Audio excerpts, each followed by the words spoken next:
All right. First and foremost, call halayim unto Yahweh, Bahashim Yahweh Shai, Bahashim Rakakwadash. Double honors unto the elder apostles, a great millstone. Salutations unto the elect Akim, enduring in his truth with all long suffering and with sound doctrine. So I'm going to entitle this "The Context and Clarity." Okay. Now what I mean by getting into context and clarity, I want to get into certain words. And Lord willing, if the Most High permits it, I'm able to make this an ongoing series. With different words and different different passages throughout the scriptures. All right, because one thing that we were taught, raise it up, then it's truth. As far as the apostles of Great Millstone are concerned, they've always told us to go into words. All right, go and get into your words, do your own research. All right, just to confirm things. All right, so what I want to get, the word I want to get is the word heathen. Okay, but first and foremost, I'm going to get this word context. Okay, just no, this is just for edification's sake. All right, this is the dictionary.com. All right, so in the dictionary.com, the word context. All right, it says the parts of a written or spoken statement that precede or follow a specific word or passage, usually influencing its meaning or effect. The set of circumstances or facts that surround a particular event, situation, etc. Okay? So, context, when you read in the scriptures, you can't just read everything for face value. All right? You can't, when it says, well, I'm just going to get into it, because there's certain words with this word heathen. If you use context, it's talking about a specific nation, a specific group of people. Okay, so Lord willing, this is edifying, and may the Most High, give the increase. Okay, so first and foremost, I have Galatians chapter 1 and verse 15. What I want to get into is in verse I believe 17 or 16. Okay, so this is Galatians 1 and 15. It says, "But when it pleased the Most High, who separated me from my mother's womb and called me by his grace to reveal his Son in me, that I might preach him among the heathen, immediately I conferred not with flesh and blood, neither went I up to Jerusalem to them which were apostles before me, but I went into Arabia and returned again into Damascus." Okay, so it says that he might teach among the heathen. Now, when you go through the scriptures, when we go through other scriptures, we know the word heathen is usually referring to an actual heathen, a nation outside of the nation of Negroes, Latinos, and Native Americans, which are the Israelites. All right, but when you use the context clues, okay, really it's line upon line, precept upon precept, here a little and there a little, because we know that the Most High only dealt with Israel. We know that the Most High only sent his prophets and his messengers unto Israel. Okay, so I want to get into this word real quick. The word heathen. All right, so like it for the delay. And then I want to get another precept here in the book of Second Ezra. All right, but first and foremost, I'm going to get this word heathen. Okay, now the word heathen. Okay, let's load up. All right, so the word heathen. So like it once again, just bear with me, Akim. All right, so it says Strong's G 1484, which is ethnos. All right. It says, I'm just scrolling just to get the entire. It says, a multitude, whether of men or of beasts, associated or living together. A company, troop, swarm, a multitude of individuals of the same nature of genus. The human family, a tribe, nation, people group. All right. It says in the Old Testament, foreign nations not worshiping the true power, pagans, Gentiles, which when you go into that, all right, you did have Israelites that had a heathenistic state of mind. All right. That's why you had Paul went unto the uncircumcised Israelites that were men that they were Israelites, in fact Israelites, but they were serving other gods or they were following different customs. All right. They had a Gentile state of mind. Okay. They didn't know that they were Israelites. All right. Now it says this. Paul uses the term for Gentile Christians. And when you go into the word Christians, all right, is the anointed. All right, because Christ, the word Christ means anoint, to anoint. And the only ones that are anointed are the Israelites. Okay, not the Edomites or any other heathen nation. No, that's why you can't go about the scriptures using face value for every single thing. Some things are easy to be understood, but there are certain words that if you don't go into them, then you really, at the end of the day, you're going to be lost. You're not going to have a true understanding of the scriptures, or a true understanding of what you're reading. Okay? So now I'm going to go back and I'm going to get another precept in Galatians. This is the very next chapter. So Salakia. Yeah, Salakia for this Akim. I'm just going to pull it up. I'm going to pull this Galatians back up. I may have to exit out. So Salakia. So I'm going to exit out of that and I'm going to reload it. So I'm just going to pull it up on a different source. Okay, because this is, so I'm going to leave this up. All right.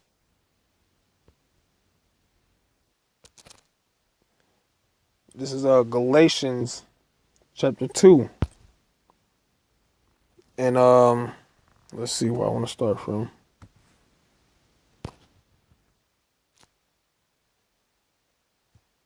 Yeah, so this is exactly what I was speaking on. All right. And this is Galatians chapter 2 and verse 7. Now this is what I was speaking on with Paul. He was a minister unto the uncircumcision, and Peter to the circumcision. So Peter was well learned in the scriptures, and he was teaching unto those men that knew they were Israelites, but they were not very not skilled in the knowledge of Yahweh B'Shem Yahushai. Okay? So that's what Peter was doing, but Paul, he went unto those who didn't know they were Israelites. Those that were following different customs. Okay? So this is Galatians 2 and 7. It says, but contrariwise, when they saw that the gospel of the uncircumcision was committed unto me, as the gospel of the circumcision was unto Peter.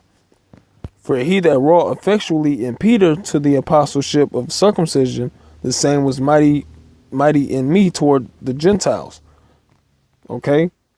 It says, and when James, Cephas, and John, who seemed to be pillars, perceived the grace that was given unto me, they gave to me and Barnabas the right hands of fellowship, that we should go unto the heathen, and they unto the circumcision.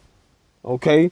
So once again, no, I'm not gonna load it up on here, Akim. But no matter of fact, I'm just gonna do it anyway, just so can't say that I'm making this up. All right, now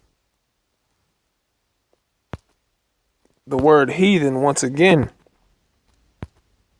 is ethnos. So it was speaking unto Israelites.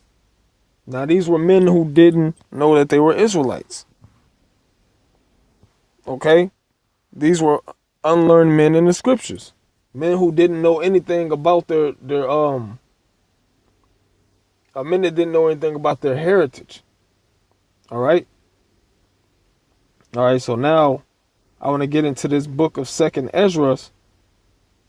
Salaki, the book of 2nd Ezra, the 2nd chapter. Okay? Now this, I can't pull it up on this phone that I have on the screen, but I will provide the source in the description, okay? Just so I can look this up for yourselves as well. This is the book of 2nd Ezra, chapter 2, and verse 24. All right? All right, 2nd Ezra, chapter 2, and verse 24, and it says this. It says, God damn it, Salakia.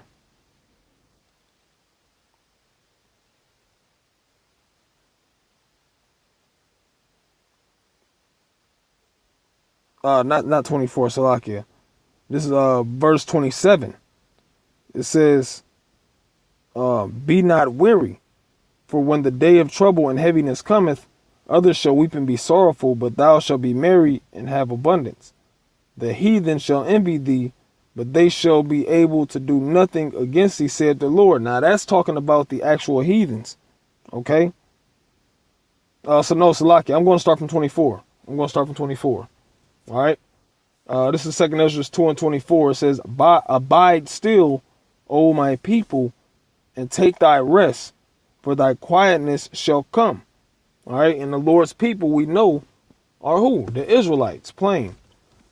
Now that's one thing that can be taken for face value based off of the context of the scriptures. We know that the Lord's people is Israel. So anytime it says, oh my people or my children, it's talking to Israel. Or my beloved. No, there are different words used to describe when the Lord's talking to Israel. And it says, nourish thy children, O thou good nurse, establish their feet. As for the servants whom I have given thee, there shall not one of them perish, for I will require them from among thy number.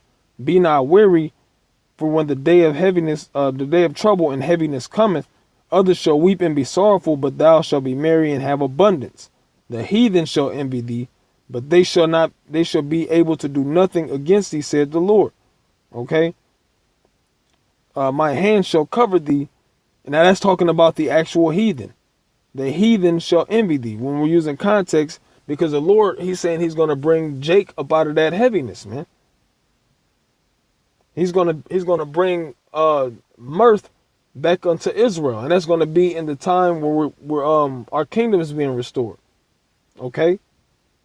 The heathen shall envy thee, but shall be able to do nothing against thee. Okay? So now I'm gonna jump down. Okay, I'm gonna jump down to verse 34. No, before 34. I'm gonna jump down to verse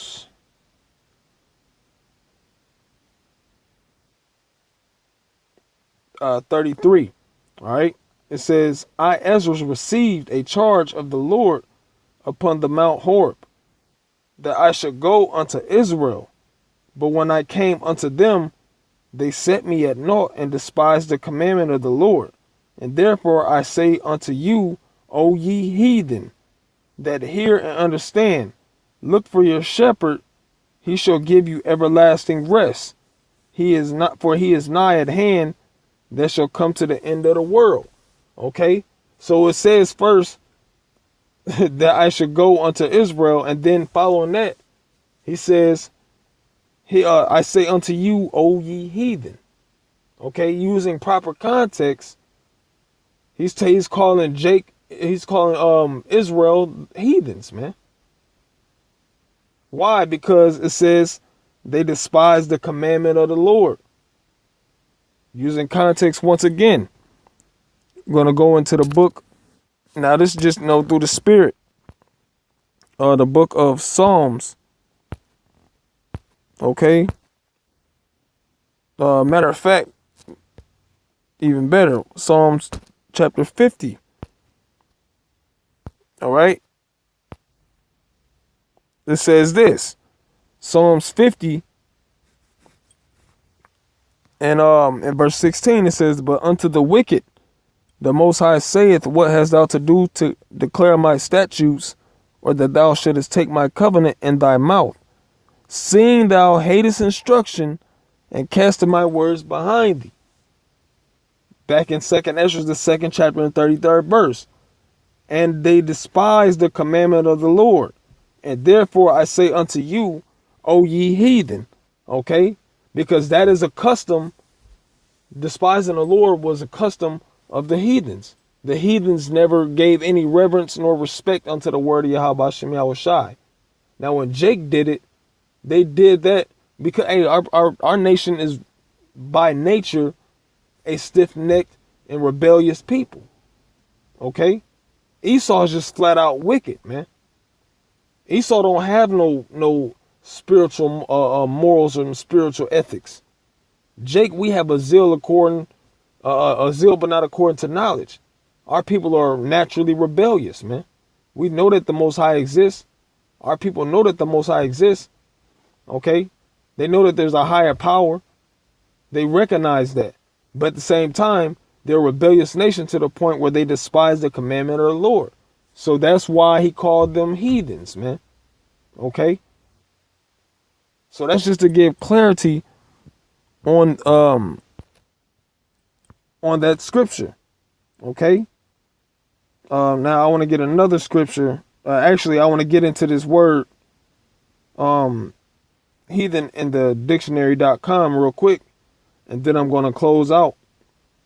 You know, the word heathen, and Lord willing, I might get it into the etymology as well. But this is the dictionary.com. For heathen, it says, in historical context, an individual of a people that do not acknowledge the power of the Bible. Hey, well, matter of fact, I got to get this other scripture here. All right, hey, I'm just going with the spirit, man. In the book of Psalms, at verse 14, chapter 14. So we're gonna stay in Psalms.